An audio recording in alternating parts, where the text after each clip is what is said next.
Frankenstein by Mary Shelley. Chapter 6. Clara then put the following letter into my hands. It was from my Elizabeth.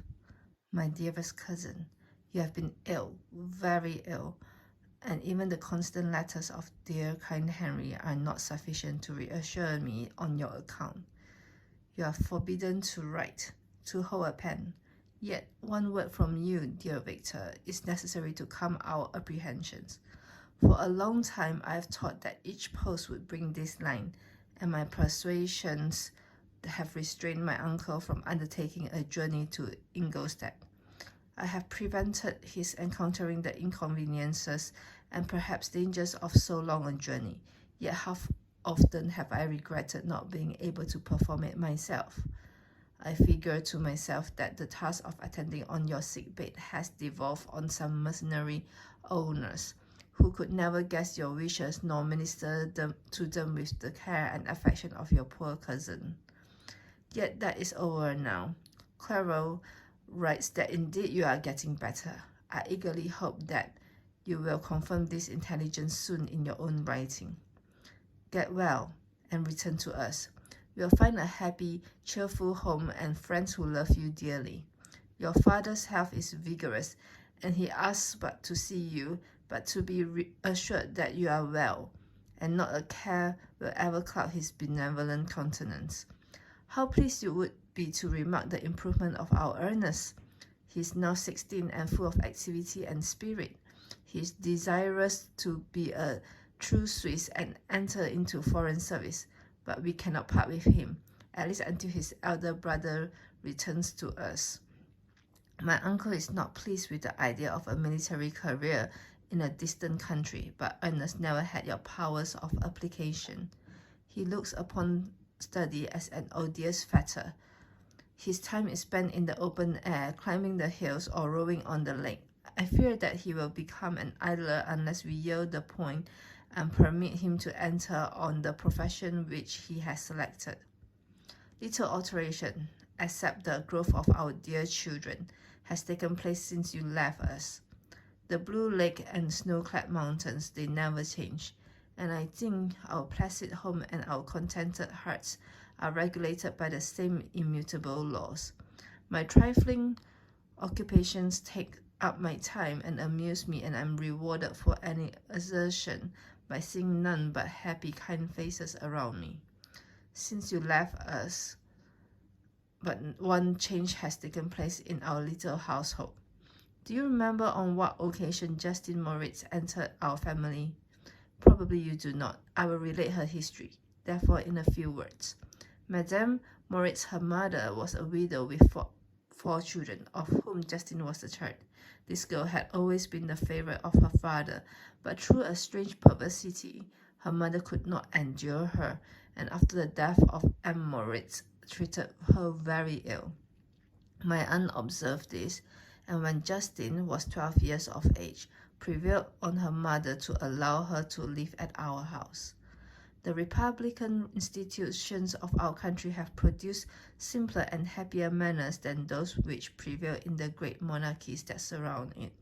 Hence there is less distinction between the several classes of its inhabitants, and the lower orders, being neither so poor nor so despised, their manners are more refined and moral. A servant in Geneva does not mean the same thing as a servant in France and England. Justine, thus received in our family, learned the duties of a servant, a condition which, in our fortunate country, does not include the idea of ignorance and the sacrifice of the dignity of a human being. Justine, you may remember, was a great favorite of yours. I recollect you once remarked that if you were in an ill humor, one glass from Justine would dissipate it, for the same reason that Ariosto gave concerning the beauty of Angelica. She looked so frank-hearted and happy. My aunt conceived a great attachment for her, by which she was induced to give her an education superior to that which she had at first intended. This benefit was fully repaid. Justine was the most grateful little creature in the world. I do not mean that she made any professions. I never heard one pass her lips, but you could see by her eyes that she almost adored her protectress. Although her disposition was gay and in many respects inconsiderate, yet she paid the greatest attention to every gesture from my aunt. She thought her the model of all excellence and endeavored to imitate her phraseology and manners, so that even now she often reminds me of her. When my dearest aunt died, everyone was too much occupied in their own grief to notice poor Justin, who had attended her during her illness with the most anxious affection.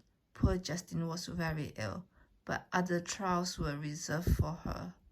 One by one, her brothers and sister died, and her mother, with the exception of her neglected daughter, was left childless.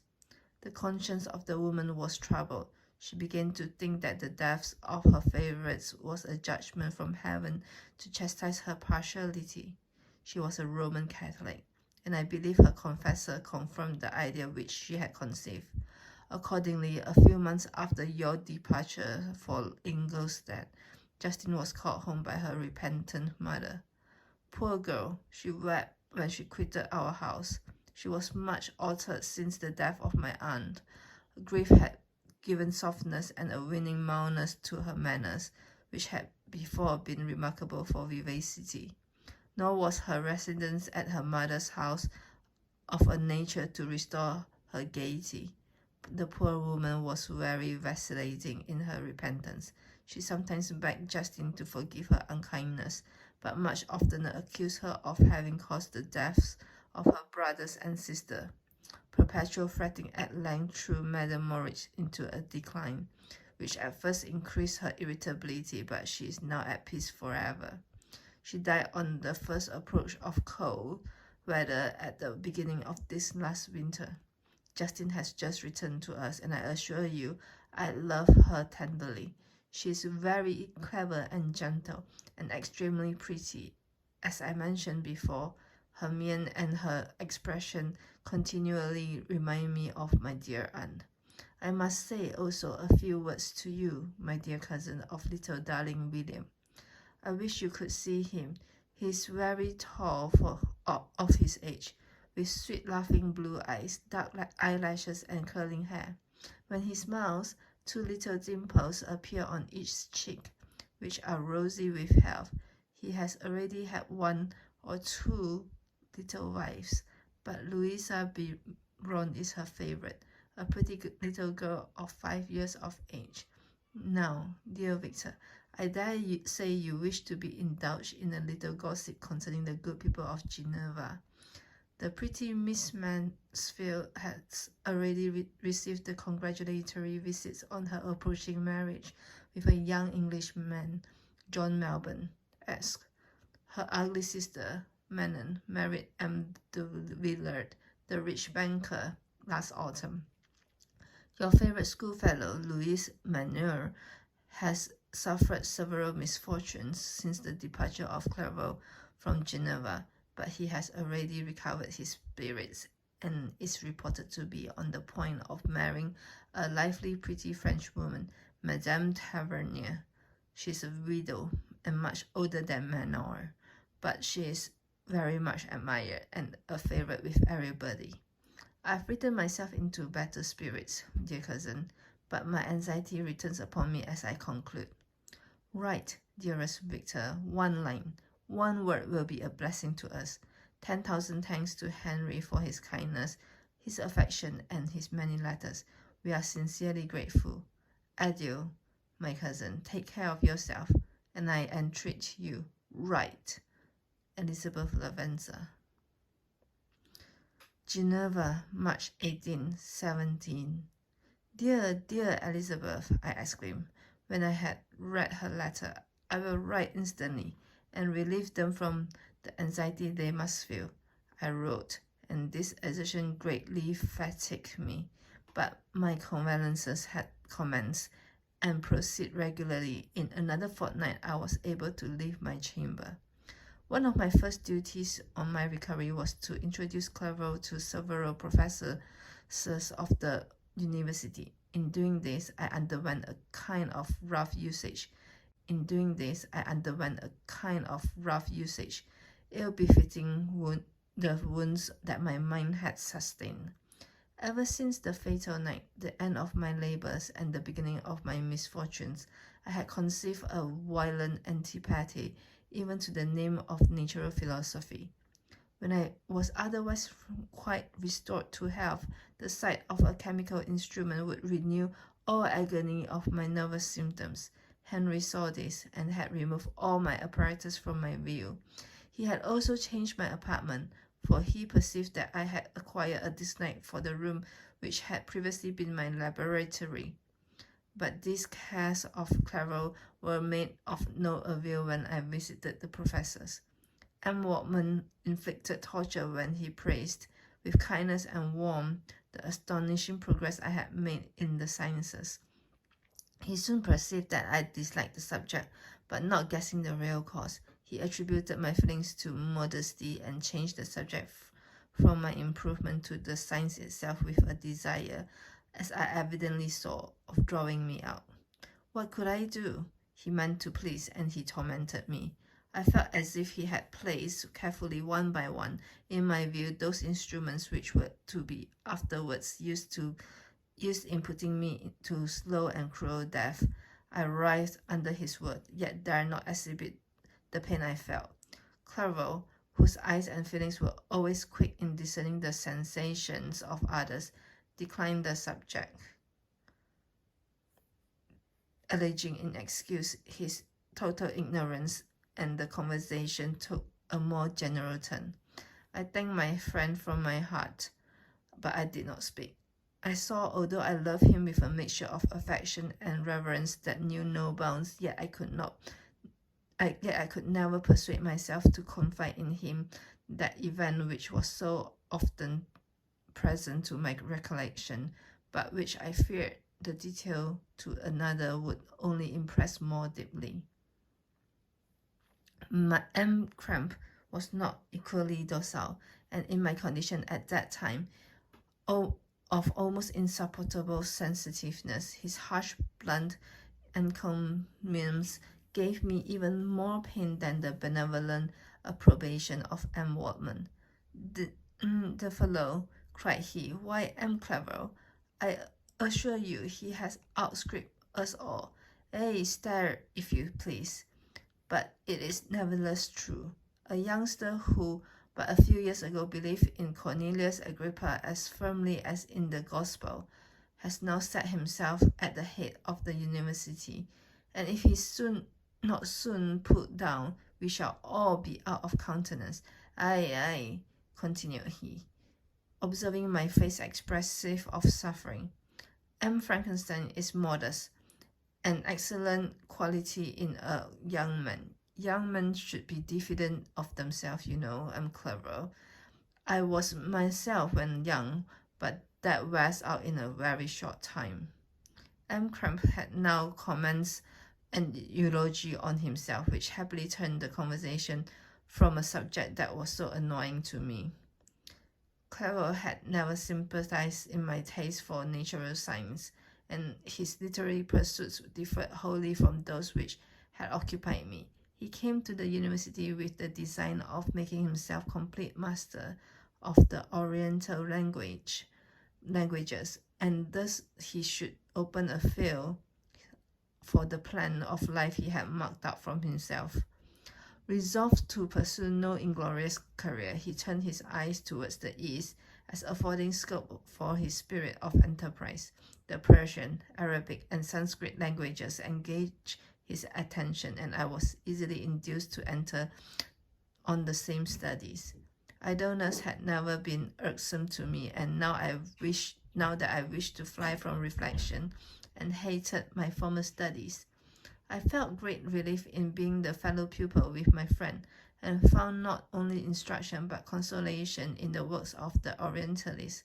I did not, like him, attempt a critical knowledge of their dialects, for I did not contemplate making any other use of them than temporary amusement. I read merely to understand their meaning, and they well repaid my labours.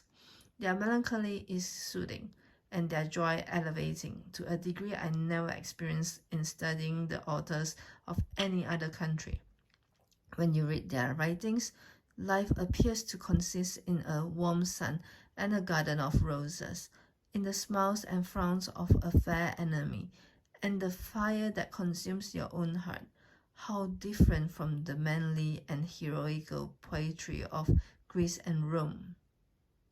Summer passed away in these occupations, and my return to Geneva was fixed for the latter end of autumn, but being delayed by several accidents, winter and snow arrived. The roads were deemed impassable, and my journey was retarded until the ensuing spring.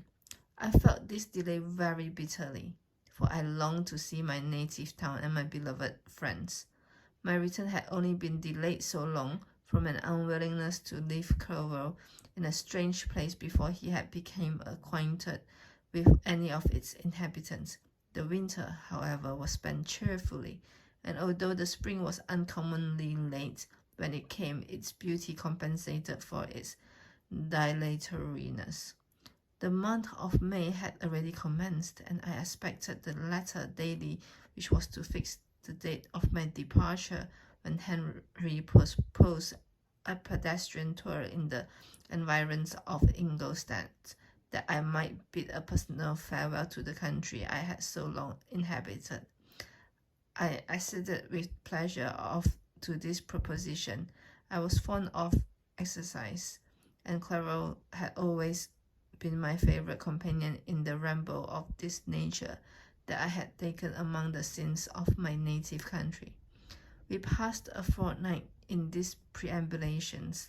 My health and spirit had long been restored, and they gained additional strength from the salubrious air I breathed, and the natural incidents of our progress, and the conversation of my friend. Study had before secluded me from the intercourse of my fellow creatures, and rendered me unsocial, but Clerval called forth the better feelings of my heart. He again taught me to love the aspect of nature and the cheerful faces of children. Excellent friend, how sincerely you did love me and endeavor to elevate my mind until it was on a level with your own. A selfish pursuit had cramped and narrowed me until your gentleness and affection warmed and opened my senses. I became the same happy creature who, a few years ago, loved and beloved by all, had no sorrow or care, when happy inanimate nature had the power of bestowing on me the most delightful sensation. A serene sky and verdant fields filled me with ecstasy. The present season was indeed divine. The flowers of spring bloomed in the hedges, while those of summer were already in bud. I was undisturbed by thoughts which, during the preceding year, had pressed upon me, notwithstanding my endeavors to throw them off with an invisible burden. Henry rejoiced in my gaiety and sincerely sympathized in my feelings. He exerted himself to amuse me, while he expressed the sensation that filled his soul. The resources of his mind on this occasion were truly astonishing. His conversation was full of imagination, and very often in imitation of the Persian and Arabic writers. He invented tales of wonderful fancy and passion. At other times, he repeated my favorite poems, or drew me out into arguments which he supported with great ingenuity. We returned to our college on a Sunday afternoon. The peasants were dancing, and everyone we met appeared gay and happy. My own spirits were high, and I bounded along with feelings of unbridled joy and hilarity.